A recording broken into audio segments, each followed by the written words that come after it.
नमस्कार, मैं अर्चना त्रिपाठी शुक्ला हिंदी लर्नर्स के यूट्यूब चैनल पर आपका स्वागत करती हूँ।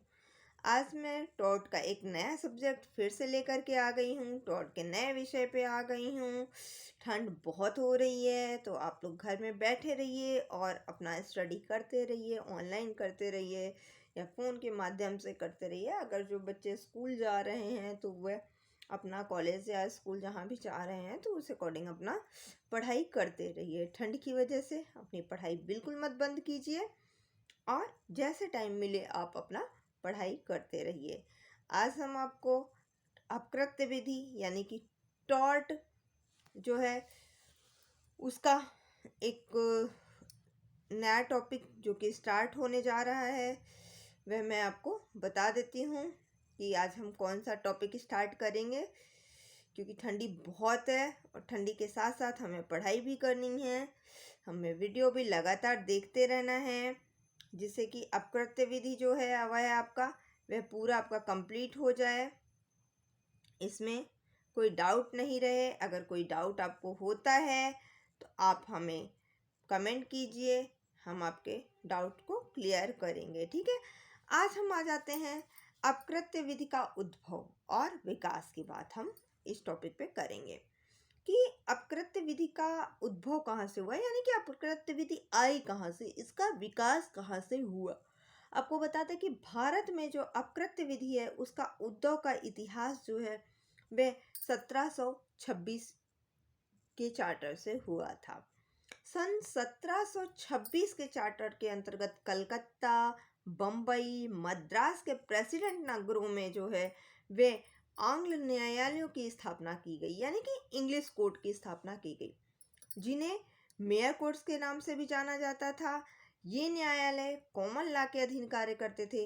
भारत में भी कॉमन लॉ की व्यवस्था को लागू किया गया है, लेकिन न्यायालयों को साथ ही साथ यह भी निर्देश दिया गया है कि भारत की परिस्थिति के जो अनुकूल हैं ऐसे ही कॉमन लॉ को लागू किया जाए, यानी कि कॉमन लॉ को लागू करने के जो सामान्य नियम हैं, जो न्याय है, जो शुद्ध अंतःकरण है, यानी कि equity, justice, good conscience, good faith, इन्हीं सिद्धांतों पर कॉमन लॉ का अनुसरण भारत में किया जाएगा या किया जाता है।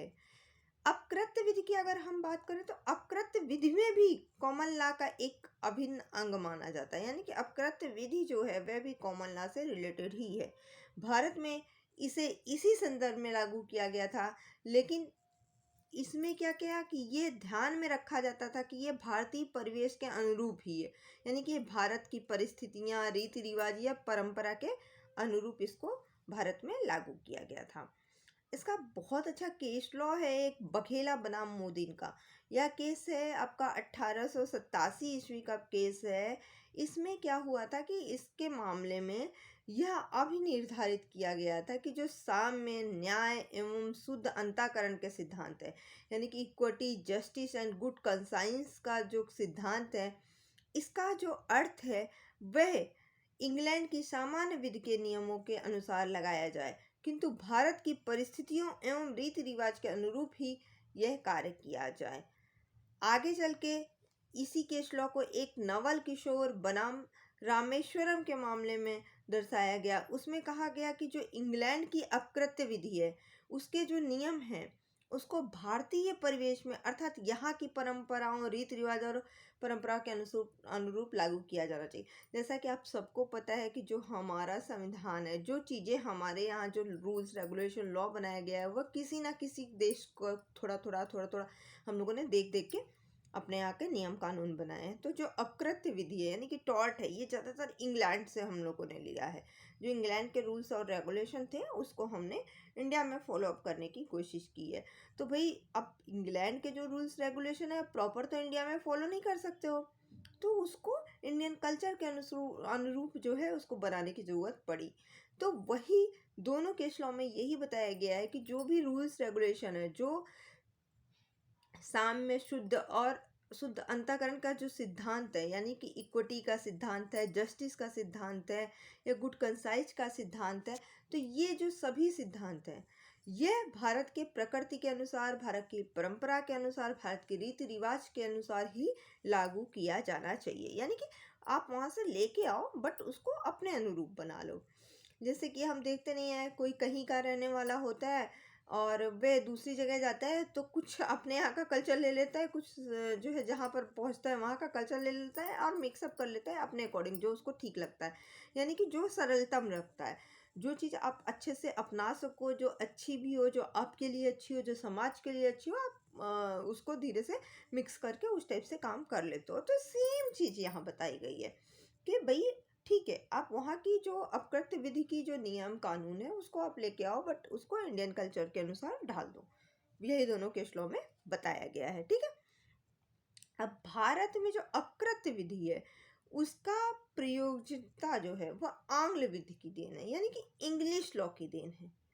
सन 1726 से लेकर के आज तक जो भारतीय न्यायालय हैं, यानी कि जो इंडियन कोर्ट है, उसमें विधि प्रयोग हो रही है, लेकिन इसके विकास की गति जो है वह अत्यंत धीमी है। क्यों?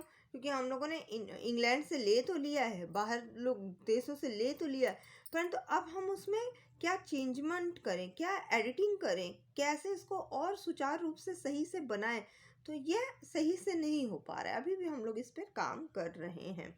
जैसे कि इसके कई कारण हैं।